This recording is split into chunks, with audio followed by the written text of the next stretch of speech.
आप सभी को नमस्कार, जोहार, आदाब, सत श्री अकाल। एग्जाम फाइटर नंबर 1 पे बहुत बहुत स्वागत है आप सभी का। आप देख पा रहे होंगे हम लोग किस पे आज डिस्कशन करने वाले हैं। डिस्कशन करेंगे यूपीएचएससी, जो कि फिलहाल अस्तित्व में नहीं है, लेकिन इन्होंने जो कह सकते एक बीज डाल के जो छोड़ दिया, इसने जो बीज डाल के छोड़ दिया था वह बीज हमारा था एडवर्टीजमेंट 51। एडवर्टीजमेंट नंबर क्या था? वो 51। और वह बीज जो है ना जमीन में गड़ा वही रह गया। इन्होंने बीज डाला था असिस्टेंट प्रोफेसर वैकेंसी के लिए, एडवर्टीजमेंट नंबर 51, वह बीज जमीन में ही गड़ा रह गया। आखिर वो बीज उग क्यों नहीं रहा है, ऊपर क्यों नहीं उठ रहा है, इसी पर हम लोग बात करेंगे। जी हाँ, असिस्टेंट प्रोफेसर की जो इन्होंने भर्ती निकाली थी यूपीएचएससी ने, इसका अस्तित्व तो खत्म हो गया। इसके जगह एक बड़ा भारी भरकम आयोग आया है, जिससे बहुत ज्यादा उम्मीदें थी बच्चों को। उनकी उम्मीदों को चकनाचूर कर सकते हैं, करने का काम किया नया आयोग ने। आखिर ऐसी कौन सी मजबूरी है, ऐसा कौन सा कारण है जिसके कारण अब भी एग्जाम डेट्स अनाउंस नहीं कर पा रही है? नया आयोग आ गया है, उसमें मेंबर्स की नियुक्ति हो चुकी है, टेम्पोररी चेयरमैन भी नियुक्त हो चुके हैं, तो फिर एग्जाम डेट्स अनाउंस क्यों नहीं हो रहा है? क्या कारण है एग्जाम में देरी का? कब होगा एग्जाम? तो इसी के रिगार्डिंग एक नई लेटेस्ट अपडेट्स आई है। और जिस आप सभी कमेंट्स करते हैं सर यूपी में एग्जाम कब होगा, एडवर्टीजमेंट 51 का एग्जाम कब होगा, तो उन सभी सवालों का मैं इस वीडियो में जवाब देने का प्रयास कर रहा हूं। आपका एग्जाम कब होगा और विलंब क्यों हो रहा है, इसके बारे में एक्चुअल जानेंगे।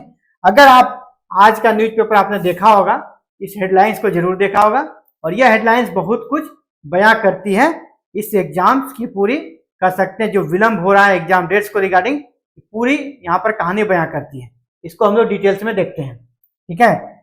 नई गाइडलाइन से कराई जाएगी लंबित सहायक प्राध्यापक की भर्ती। जो अध्यापक की भर्ती होगी, सहायक अध्यापक या सहायक प्राध्यापक, क्योंकि देखिए पीजीटी टीचर की वैकेंसी रुकी हुई है, टीजीटी की भी, तो वो भी रुकी हुई है। तो इसके लिए क्या करना है, अब लंबित जो भर्तियां हैं वह नई गाइडलाइन से होगी। तो नई गाइडलाइन क्या है, इसके बारे में अभी हाल ही में समाचार पत्रों में आया था। तो नई गाइडलाइन को पहले आप समझ लें। नई गाइडलाइन क्या कहती है?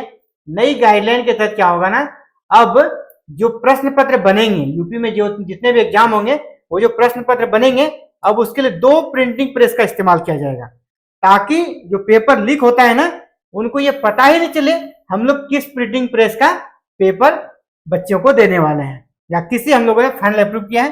तो 2 प्रिंटिंग प्रेस में पेपर पेपर छपाया जाएगा। एग्जाम्स के जो क्वेश्चन पेपर होंगे 2 प्रिंटिंग प्रेस में छपेगा। परीक्षा केंद्रों की निगरानी सीसीटीवी कैमरे से होगी। ये नया अभी गाइडलाइन है, और नया जो गाइडलाइन है उसी के अनुसार आपका एग्जाम होना है। इसके लिए क्या होगा, अलग से कंट्रोल रूम बनेगा।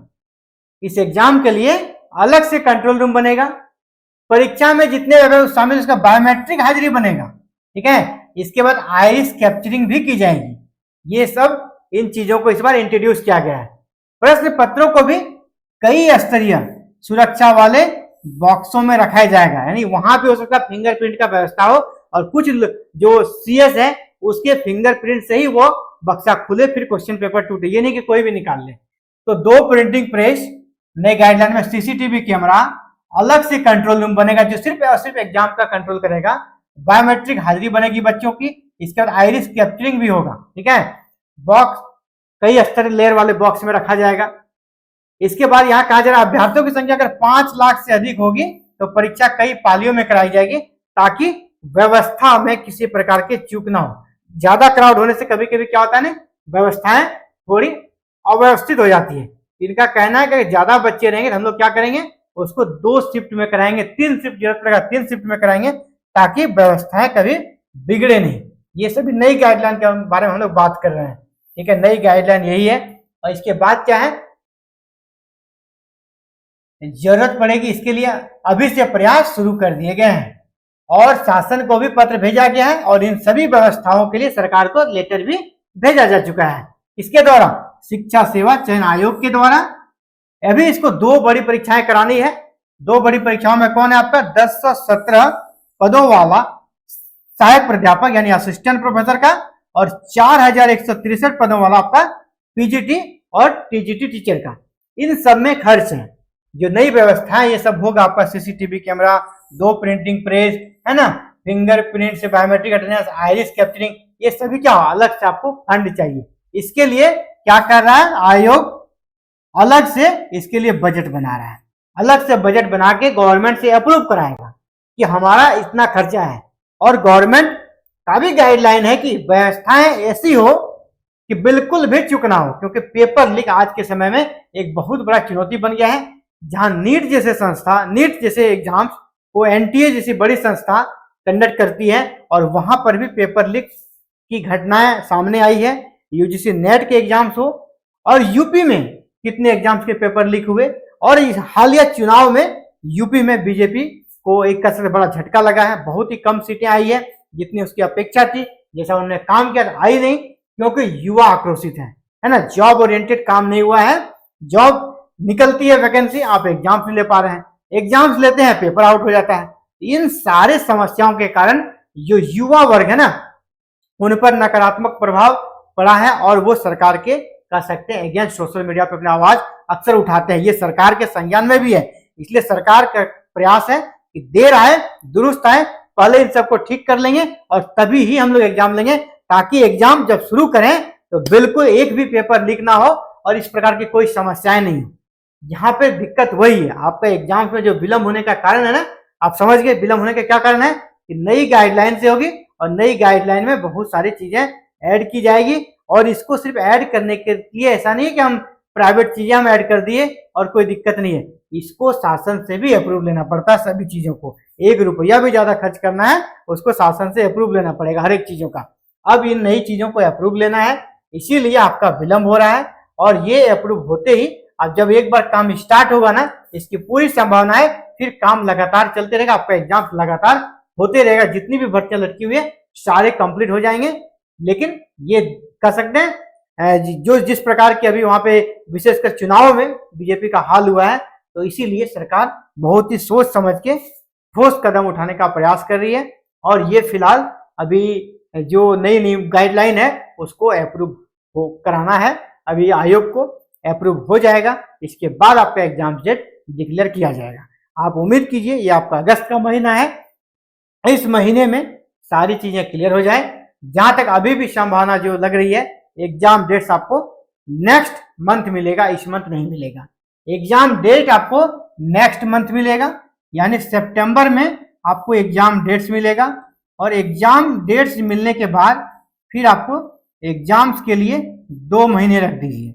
सितंबर में एग्जाम्स डेट मिलेगा, एग्जाम का डेट आ जाएगा सितंबर में, आपका एग्जाम नवंबर चला जाएगा, इसकी पूरी संभावना है नवंबर। और ज्यादा जल्दी इसलिए भी नहीं हो रहा है क्योंकि यूपी में फिलहाल विधानसभा चुनाव है नहीं, इसीलिए आपका एग्जाम्स का भी फिलहाल संभावना कब बन रहा है, नवंबर। इस चीज को आप याद रखिए और टारगेट जो अभी नवंबर को आप मानकर चलें, इसी के अकॉर्डिंग आप पूरे सिलेबस को रिवीजन कीजिए। आप इसमें मत रहे कल एग्जाम आएगा तब पढ़ेंगे, एग्जाम डेट मिलेगा तब नहीं। आप ये सोचिए कि कल एग्जाम ले ले, हम आज तैयार हैं, उस लेवल की आपकी अगर तैयारी है तब आप एग्जाम डेट का डिमांड करिए, है ना। बहुत लंबा चौड़ा सिलेबस है, कंपटीशन बहुत हाई है, सीटों की संख्या कम है, अप्लीकेंट बहुत ज्यादा है, चाहे पीजीटी टीजीटी हो चाहे असिस्टेंट प्रोफेसर की वैकेंसी हो, बहुत ज्यादा यहाँ पे कंपटीशन हाई रहने वाला है। और इतने दिनों से एग्जाम भी नहीं लिया गया, सबकी तैयारी यहाँ पर अच्छी है। तो फिलहाल आप ये जान लें कि ये आपका विलंब क्यों हो रहा है, इनके कारणों को आपने जाना और ये एक्चुअल कारण है, ठीक है। बाद बाकी आप जितनी भी चीजें देखेंगे वो अलग बात है, लेकिन ये एक्चुअल है और यही कारण है विलंब होने का, क्योंकि हर कोई चाह रहा है, आप जैसे चाह रहे हैं, सरकारें भी चाह रही कि जल्दी से इस वैकेंसी को हम कंप्लीट करें, लेकिन फिर से हड़बड़ी के चक्कर में फिर पेपर लीक ना हो जाए। कुछ इस प्रकार की अभी बदनामी सेंट्रल लेवल पे नीट को लेकर जैसे हुआ, यूसी नेट को लेकर हुआ, अब यहाँ पर भी ना हो जाए, क्योंकि सबसे बड़ा स्टेट है यूपी, है ना। सेंट्रल में अगर गवर्नमेंट बनती है तो यूपी का बहुत बड़ा रोल होता है, इसीलिए बहुत ही इन चीजों को देखकर यहाँ पर काम करने का प्रयास किया जा रहा है। आप एग्जाम डेट्स के चक्कर में ना आ रहे, अपने प्रिपरेशन को जारी रखें, प्रिपरेशन को जारी रखें और आप अभी फिलहाल नवंबर का टारगेट लेकर अपनी तैयारी करें। और जिस दिन एग्जाम डेट आपको मिल जाएगा, जैसे मैंने कहा नेक्स्ट मंथ में मिल जाएगा, तो नेक्स्ट मंथ में हम हमारे चैनल पर एग्जाम फाइटर नंबर 1 पे पेपर 1 की कंप्लीट प्रिपरेशन यहाँ पे स्टार्ट कर दी जाएगी। वो क्रैश कोर्स टाइप से रहेगा आपका, है ना। अगर आपको 40 डेज मिल जाता है एग्जाम्स के लिए, तो 40 डेज का एक क्रैश कोर्स चलेगा। आपसे कोई फीस नहीं लिया जाएगा, बिल्कुल जीरो फी में आप पेपर 1 की कंप्लीट प्रिपरेशन कर सकते हो। और आपको पता है पेपर 1 सभी के लिए कंपलसरी है, चाहे आप किसी भी सब्जेक्ट से हो, साइंस वाले हो, आर्ट्स वाले हो, पेपर 1 सबको एग्जाम देना है। अगर आप भी चाहते हैं कि हम पेपर 1 की प्रिपरेशन करें तो चैनल को अभी से सब्सक्राइब करके रख लें और बेल आइकन को प्रेस करके ऑल बटन को भी क्लिक कर लें। और इस वीडियो के डिस्क्रिप्शन में टेलीग्राम चैनल है, आप वहां टेलीग्राम चैनल पे ज्वाइन कर लें, ताकि जब क्लासेस स्टार्ट हो आपको किसी चीज की दिक्कत ना हो, क्लासेस की वीडियो अपलोड हो आप तक नोटिफिकेशन जाए और आप क्लासेस तो देख ही सके। इसके साथ ही मैं नोट्स भी प्रोवाइड करूंगा आप सभी को, है ना, इंक्लूडिंग करंट अफेयर्स के लिए भी प्रोवाइड कराऊंगा। तो वो सभी नोट्स और जो करंट अफेयर्स वाला इश्यू होगा सभी हमारे टेलीग्राम चैनल पर आपको पीडीएफ डाल दी जाएगी एवरी इवनिंग को। इन सभी चीजों के लिए आपको करना क्या, हमारे साथ जुड़ के अभी से रहना है। इसलिए आपको चैनल को सब्सक्राइब करना है, बेल आइकन को प्रेस करके ऑल बटन को क्लिक करना, ताकि आपको कोई भी दिक्कत ना हो। और जैसे ही आगे कोई अपडेट्स आएगी आपको इसकी सूचना सबसे पहले सबसे सटीक इस चैनल पर मिल जाएगी। अभी के लिए इतना ही। Thank you very very much for watching this video and connecting with Exam Fighter number. Have a nice day to all.